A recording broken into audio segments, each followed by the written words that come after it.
What's up guys, this is Nick at Stridewise.com in Philadelphia, Pennsylvania with John, also known as Leather Jacket John. John being a Philadelphia slang term for any literal thing anyway. Pretty much anything. These is John's.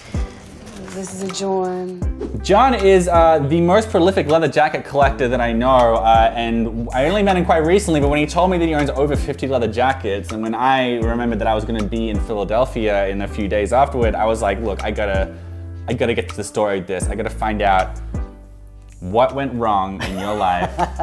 5 or 6 Perfectos right here. This one is a Harley Davidson, right? So this is the reproduction, that's the original. This is a Rainbow Country, a couple of real McCoys. How did you get into leather jacket collecting? What was the first leather jacket you got actually? What was the first one you got, and then why did it just keep on going? My love for leather jackets started as a kid. You know, movies, Indiana Jones, The Terminator. Your clothes. Give them to me, now. Well, the first one I got was right out of college. Believe it or not, it was an H&M. How does that compare to the types of jackets that you like now? It doesn't compare, no. What's wrong with those cheap leather jackets? It's just cheap leather, thin leather. They're not gonna last. You know, you lean up against a brick wall, it's gonna tear. I'm sort of a boot guy, and yeah, my first pair of boots was Doc Martens, which I now consider to be really not good boots at all. But yeah, you got to get that first taste that gets you into the hobby, right? Exactly. But what would you consider like some of the most important components to look at when shopping for a quality leather jacket? Like what should you know about leather jackets to get one? Well, the main thing I'll say is fit is king. And regardless if it's a $50 cheap vintage jacket or a $3,000, you know, whatever jacket, if it doesn't fit, it's not right? So I would say that is the most important thing. Fit more than anything else. Then of course you want a good quality leather that's gonna last. You want good hardware. Like the average person won't quite have the eye to like tell like how the depth of color changes based on the quality. But like one thing that I think the average person is fairly able to do is like just test the thickness. It's a basic way because there's plenty of like higher quality, thinner ones and so on. But we recently did this video on the worst leather jacket that we'd ever tried. It was like from this like terrible Pakistani company. It cost like $100 something bucks. But the leather was, in addition to smelling bad and gross and slightly like very, very chemically and fishy, which is a good chance that it's bad leather, it also like wrinkled like polyester. It was really lightweight and it was like wrinkly, and if you hold it between your, it feels like you're touching paper. Right. So slightly greasy paper. You know, I would say also a quality leather jacket, there's a wide range, right? From, you know, your cheaper, you know, Schotts or Vanson all the way up to, you know, the Himmels, the Freewheelers, and, you know. It's worth emphasizing, it's very funny that you called Schott the lower end of leather jackets, because those jackets are about $900-ish these days, and I mean, that's as expensive as I care to go with my leather jackets. Like I visited Schott a little while ago, and like they're made in New Jersey. They're like the most influential American leather jacket brand I think there is. I love Schott. You know, I have about 6 or 7 Schott jackets. Can we just show him calling it lower end again? Just put that back on the screen.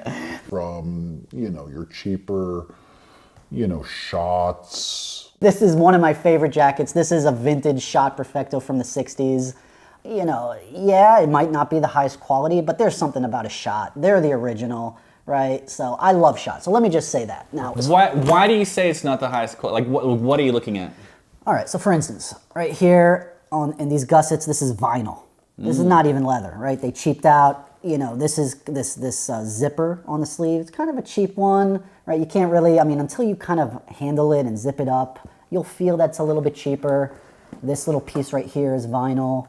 The leather itself, it's a nice steer hide, but it's not like, you know, this is from the 60s. In the 60s, they still used very high quality horsehide.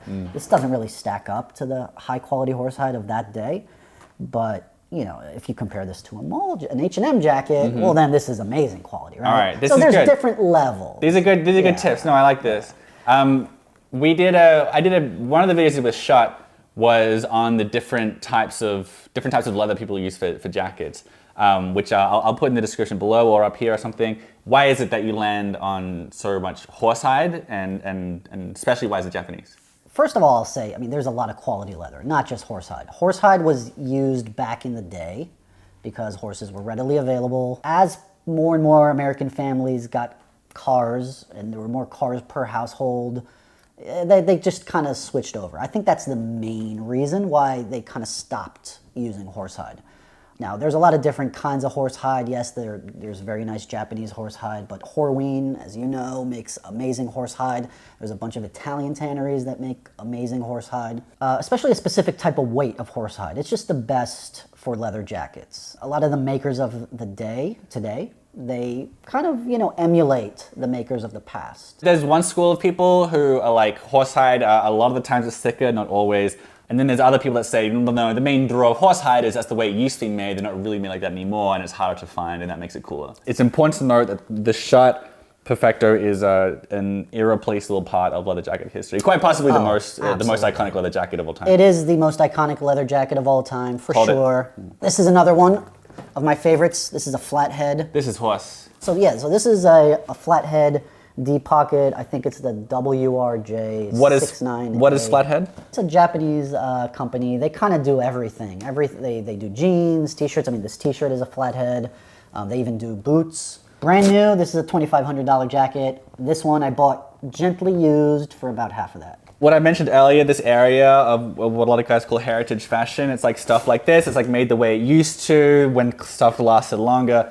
The best thing about, liking that sort of menswear, in addition to the fact that it tends to be kind of like a timeless and you don't have to worry about it going out of fashion, is that you can buy it secondhand. There's no shame in it. Like I've bought plenty of secondhand pairs of boots that would have cost $900 and cost me $300. Sure. Same goes for the jackets and like just older jackets and boots and coats and everything. They just look better. People even buy denim. All right. So what's next? This is another. This is a fairly new one. This is Fine Creek. So Fine Creek is also a Japanese leather jacket company. Mm-hmm. Their thing is that they T-core very, very quickly. T-core is when there's a brown underneath and dyed on black, and as you wear it, the brown shows through. Then this is like a sort of a badge of honor, the same way a lot of people find like their denim fades and that kind of stuff. This is more of like a motorcycle jacket, but with just a regular dress collar. This is a replica of a 30s or 40s jacket.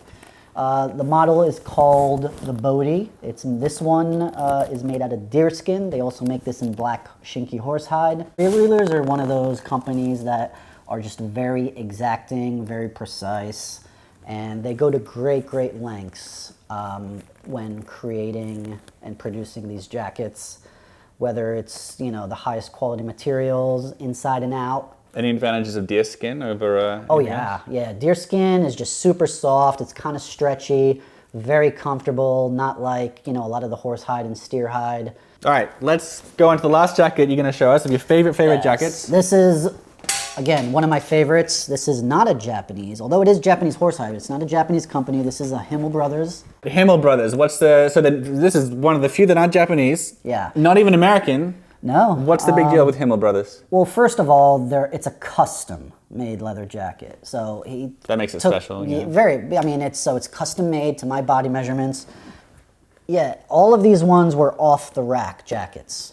This one is custom-made for me. And yeah, Himel just uses the highest quality materials there are. Very much like the original. This is Japanese horsehide. Is it from Shinki? It is Shinki. Pretty good reputation as the best tannery in the world. A lot of people will say, especially they focus on horse. They only do horse, actually, don't they? Very funny that we made a big deal out of this not being a Japanese jacket when actually it is it's made from Japanese leather. The horsehide is from Japan. It is made in Canada, though.